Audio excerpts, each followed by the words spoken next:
Greetings viewers, and thanks for joining me out in the garage today. New 3rd gen. Gonna do my first thing to the new 3rd gen. It's basically all stock 3rd gen on a 30-inch tall tire. I want to go out and do some wheeling in it. I've been out wheeling in my backyard with it. It's got an old radiator, and I want to avoid the strawberry milkshake. I'm going to put this auxiliary cooler on. This is off of a 1st gen Tundra. It is the transmission cooler from a 1st gen Tundra, an auxiliary cooler. But it actually has a larger capacity than the in-radiator one has. I've got a place for this one. I'm going to drop it down. I'm not even going to need to buy any new hose because this is going to fit down alongside this cold air intake that came on the truck. And yeah, I'll just mount it there and it'll hang down, and there's lots of air movement there, and that'll be good. I won't have to spend any money. So let me see if I can get you moved over here where you can see what's happening, and we'll get started. All right, now I got this truck. It had this K&N cold air intake thing on it. I wanted to try to put this inside that, and it just won't fit. So I'm going to turn it this way. You can't see what I'm doing. There you are. And I'm going to drop it down in here to about this area. I will secure it up against the side of this metal piece here. But that's going to hang down. It's just above the frame. Nothing on it is rubbing or touching anything, especially once I drill a hole and secure it up to the side. But the way those two nubs hang down on this particular unit, I can do it with this without using any additional hose or without having to put some barbs in there, some barb fittings to do some splices. So let's move under the truck and I'll show you what this is going to look like from under there. Okay, from underneath the truck you can see it dripping up there. I'm going to take the furthest hose to the furthest one on this end and take the shortest one to the shortest one on this end. I have let that thing drain for a really long time, but it is still dripping. Now a lot of people will move that out here to the front. I would do that if I had some transmission hose and some barb fittings to do some adapters where I could undo it from here and move it. If you're not familiar with the strawberry milkshake, when these radiators get old, there is a transmission cooler that runs along the bottom tank here. It'll get corroded. Your antifreeze and transmission fluid will mix, and it's a really bad thing for both your transmission and your cooling system, but mostly it kills your transmission. Now, this is a good way to avoid it.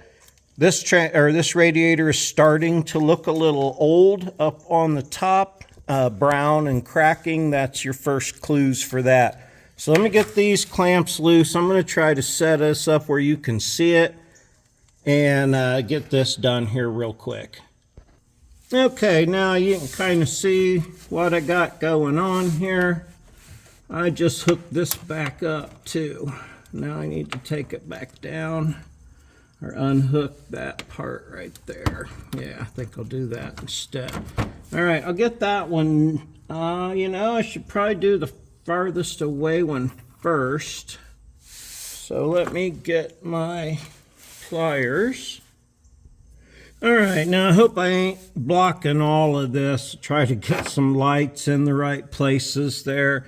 This is going to want to spew a little bit of fluid out, but not much. Yeah, it should come right loose there. It's the right fitting. The problem's going to be for me here is holding this in place while I put the hose on. But I think I can get it. Try to not let fluid go everywhere. Okay. That's still pointing upward. Now I could trim this. I will trim this. This little protector sleeve here. That's kind of right in my way. But you know what? Maybe I have to trim it because it's going to kink up. Okay. Let me see. Well, once I move this around a little bit, this cooler, I'll raise it up some. If that hose is kinked, I'll have to redo it. All right, that wasn't really difficult at all to slide that hose up on there. I imagine all you could see was my hands, but I lost a little bit. Oh, now I'm losing fluid out of the radiator part, but that's okay. Now for this next one, you know, let me go ahead and get that clamp up on there while I have it here where I want it. And yeah, oh hey, that's actually working. Yeah, it's kind of going up in the place where I want it to be. The clamp, wow. Yeah, that hose is in a bind right now, but once I pull that cooler up where it belongs, it won't be. Now you can get like I said, extensions and stuff and take this up to a different place out in front of the radiator. I've got the torque app on my phone, and I think I might get me one of those pinch clamps for up there too. So hang on, let me grab one of those. Now I realize not everybody likes these damn devil clamps. I call them devil clamps because of the way they got look like a set of fucking horns, and they're sometimes you play hell trying to get them on. So I think that might be more how they got their name. But anyway, I'm going to use one because it's going to be easier than trying to work this screw clamp. And I'm looking for easy and cheap both for everything on this vehicle. Now, if you're listening,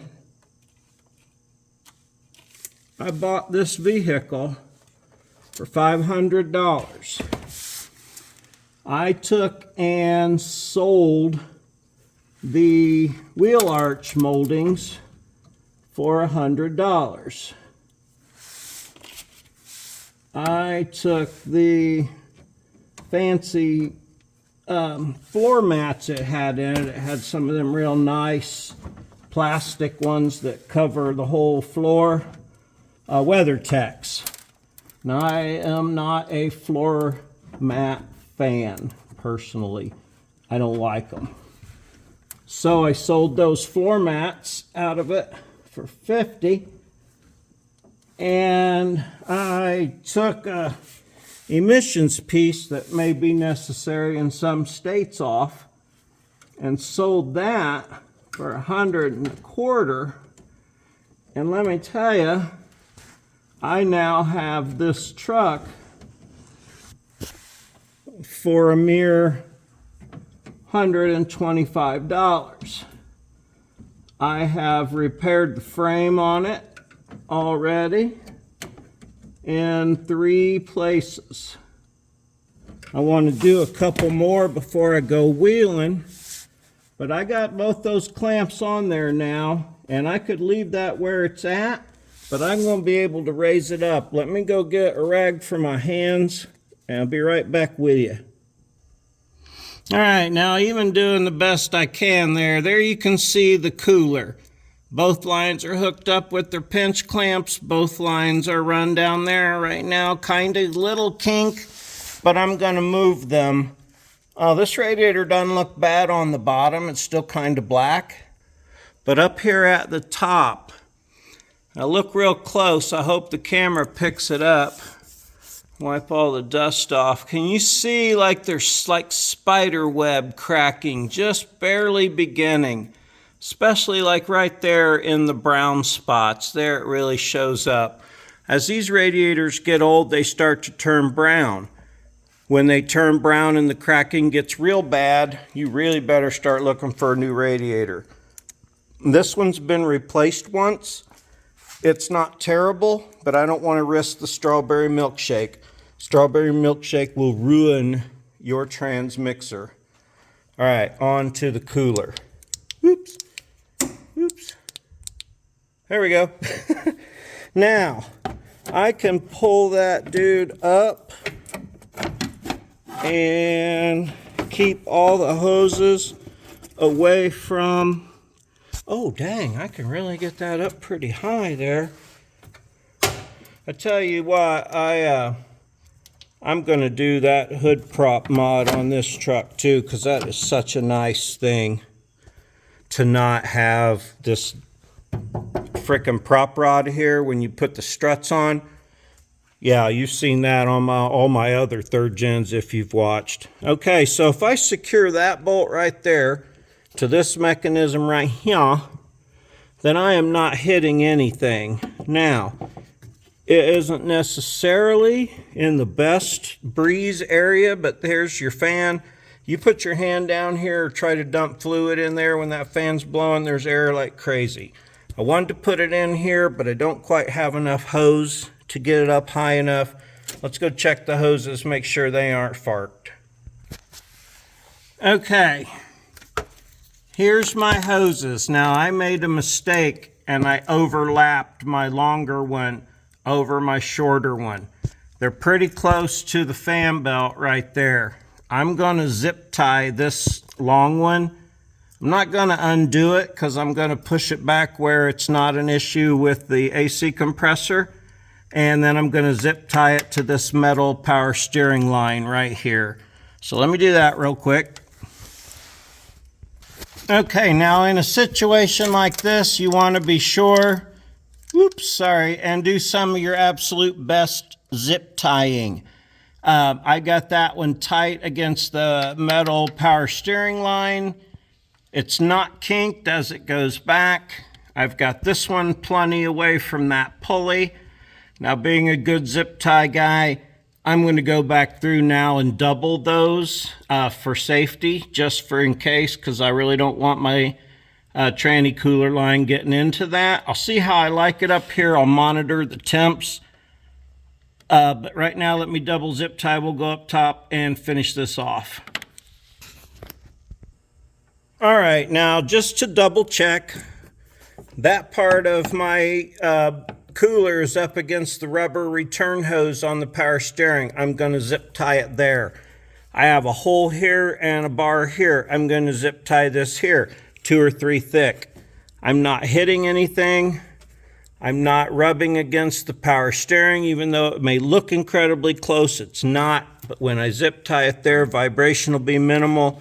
I'll keep an eye on my stuff. I might even go, towards the other way and let the bracket rest against this. But anyway, putting in an auxiliary cooler when your radiator starts to turn brown, anytime do it. It's a good idea.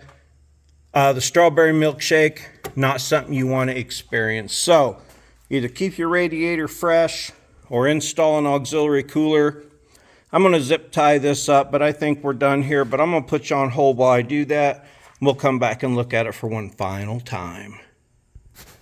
Okay, viewers, now I already double zip tied this one. I decided to go up against the AC bracket, or the AC hose down there. I'm not up against anything harsh or metal where the fins or tubes are, so nothing's going to interfere with that. Last thing to do, fire it up and check it, make sure it's not leaking. Okay, see the fittings down there? They're not leaking. So it's not leaking. Okay, well that's all of that. Sorry you're a little crooked right now. My tripod just broke. New one on the way. That's a super easy way to prevent the strawberry milkshake. It's very important. You don't want that to happen to you. That was an easy, simple way to do it. You know how I like to do stuff with parts I have around the house. So there you go, or around the house, around the shop. So there you go. I did want a video about this preventing the strawberry milkshake about 3 years ago, almost 4 years ago when I first started my channel. So I'm doing another one here real quick. You'll see a lot on the 3rd gen. It is all stock except for tires and some LED lights. I'm going to go wheeling in it. I'll get some videos. This thing's going to start out like it is, all stock. It came with this intake and the Flowmaster muffler on it. But yeah, where it counts, it's all stock. So thanks for joining me out here today for how to prevent the strawberry milkshake and install a transmission cooler. I hope you enjoyed this as much as I enjoy making these videos for you. Please like if you liked it, subscribe if you want to see more, kick the ball for your dog, he'll appreciate it. Check links, click a bell, you know, all that good stuff. Leave a comment, I love the comments. But all that stuff's free, easy, and painless to do. You can give a super thanks if you want to send me a buck or two. I just appreciate you watching. Thanks a super bunch. Have an awesome, super great day.